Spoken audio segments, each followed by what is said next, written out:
there's great people, and there's great people everywhere, but it was just a huge culture shift, being like one of the only Filipino girls in my school, and like let alone the smallest percentage of the school was like Asians. Like when I lived in Texas, that was my first experience, racism, bullied for being different. It's just that they weren't used to people like me, and they made sure they knew that I knew that, what it felt like to be alienated or isolated or just like feel different. And it's a privilege to be, you know, to say that like there hasn't been anything that's happened to me that's been like physical. It happened is already enough. So it's just like, but this is who I am.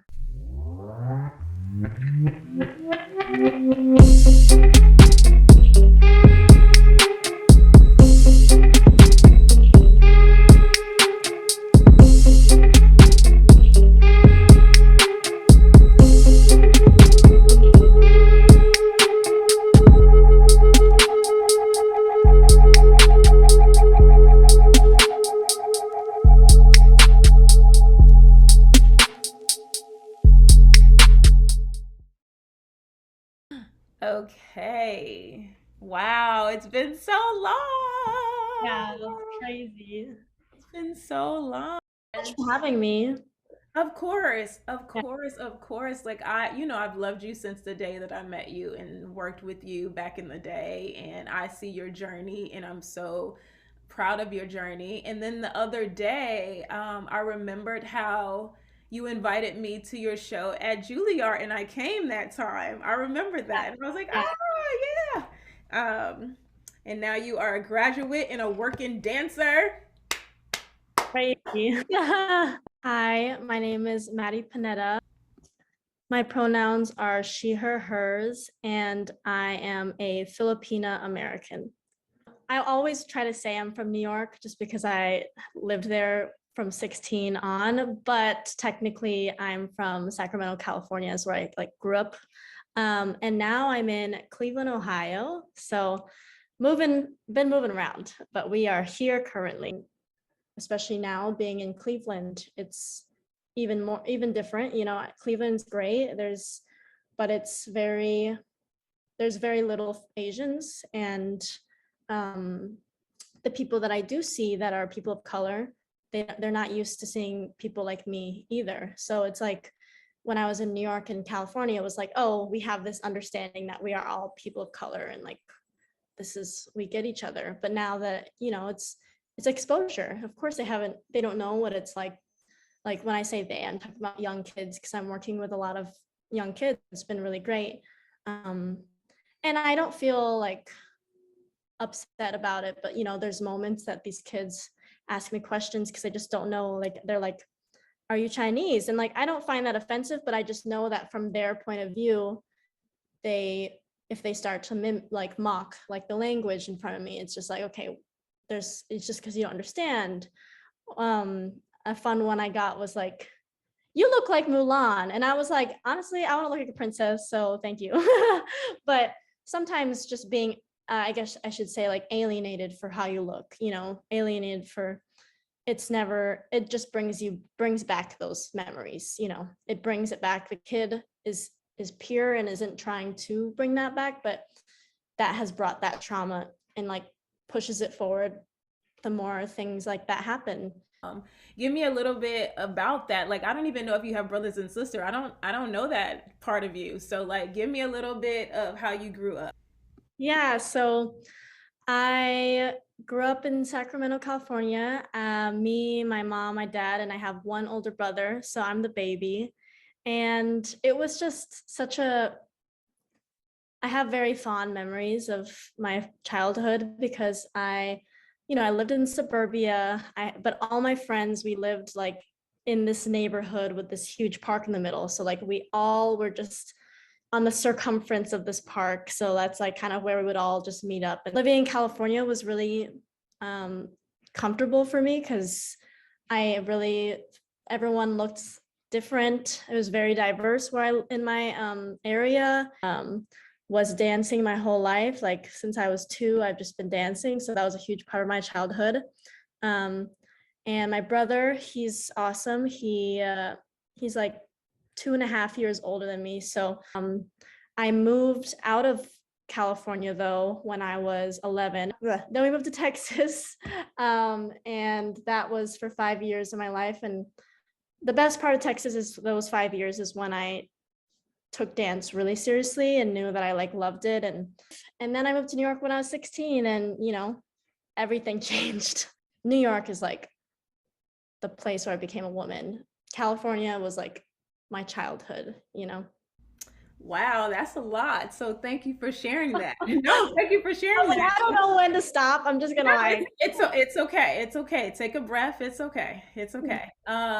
But even learning that you came from California, then you moved to Texas, then you moved to New York. Those are like three different lifestyle changes, like Yeah. huge lifestyle changes. So I understand that because, I started in Chicago. Well, you don't know. Well, started in Chicago, then went to school in Pittsburgh, lived out there, then moved to LA, then moved to New York. So I understand the lifestyle changes. It's a lot. It's a lot. Yeah, definitely. Let's get back on track though. I just wanted to know that for myself. Yeah. Yeah. Um,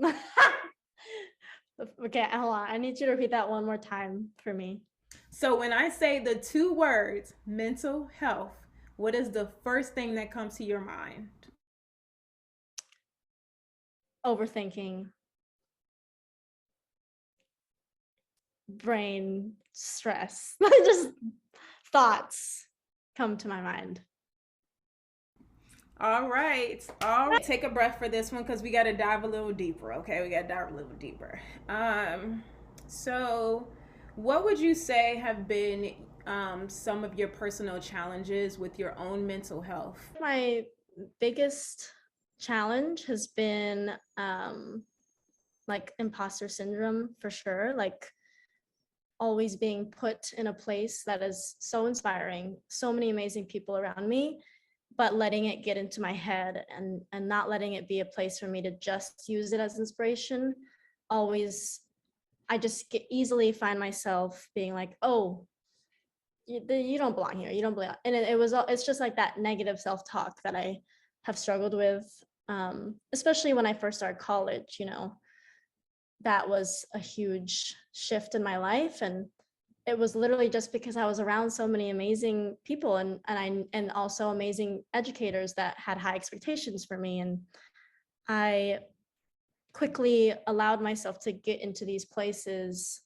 And I've definitely gotten better with it, but it happens. And I know so many professionals that are way older than me that still happens to. And I feel like that's probably like the hugest thing as an artist, but definitely a lot of imposter syndrome.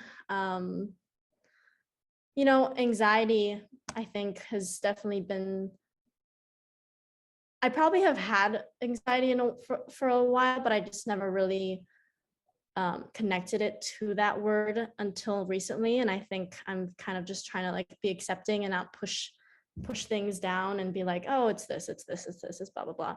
It's just it's overthinking. A lot of it is for me.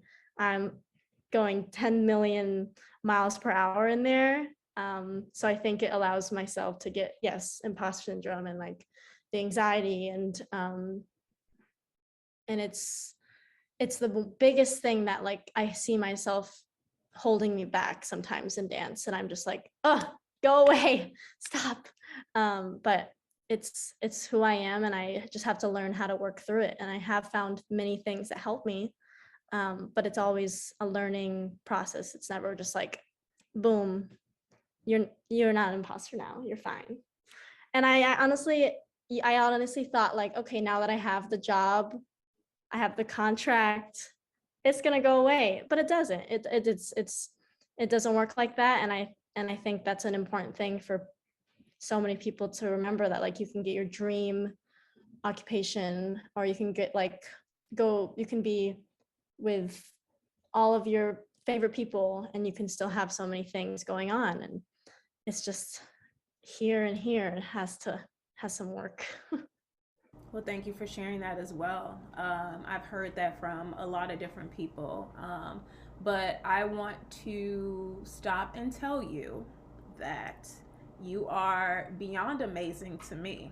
Like, like when I see your dance videos and see what you've been involved in, like I it's like you're like my cub, and I'm just like, oh my god, I'm so happy for her. You know what I mean? So I know that you feel those negative thoughts about yourself, but I just also want you to realize how inspiring you are, though. You know what I mean? And how you've pushed through all those negative feelings that you were having about yourself, and you have inspired other people. You know what I mean? Like, you have such a gift, Maddie. You are gifted. You're not just talented, you're gifted, okay? Because you can do so many different styles, you know what I mean? And you can do it confidently, though. And that's another thing. So I actually feel honored that our paths crossed and I was able to work with you in the time that I did. Like, Yeah, so I'm honored to have worked with you in the past. Like, so. me too. And you know, when you reached out to me, I was like, all I could do was like go into all the flashbacks of the times we've worked together, and or just when I came just to your open class or something like that. And always, every time I've ever worked with you, I just want to make sure, you know, like it's always left a significant um it leaves a significant like effect on me. I feel so thankful to have had those times with you. And I just remember like you always pushed and motivated us in a way that kind of keeps like Deanna's voice right back here, you know. So I just want you to know that throughout these years, I don't take any of those times for granted. And I still wear that sports bra that I had from one of your dances. So every time I put that on, I'm like, Dionna. So I had that like a costume. It was like a costume or something. And you're like, you can just keep it. And every time I wear that, I'm like, oh, Dionna, how's she doing? You know, so yeah, I'm so thankful to hear that from you though, because it really means a lot coming from you. Uh, I'm so glad we had this conversation. Just like, No, seriously, seriously. yeah. Thank you for sharing that, because I really needed to hear that, because girl, we got a lot to talk about. Okay, that's gonna be a different Zoom meeting. Okay, Yes, yes. okay, to talk about the nitty gritty. Okay, but I'm very interested. thank you for sharing that. Thank you, thank you, thank you. And I even remember, you being so willing to do the beautiful flower back in the day. You know what I mean? Yes, yes. Oh, Man, oh, like, it's so special.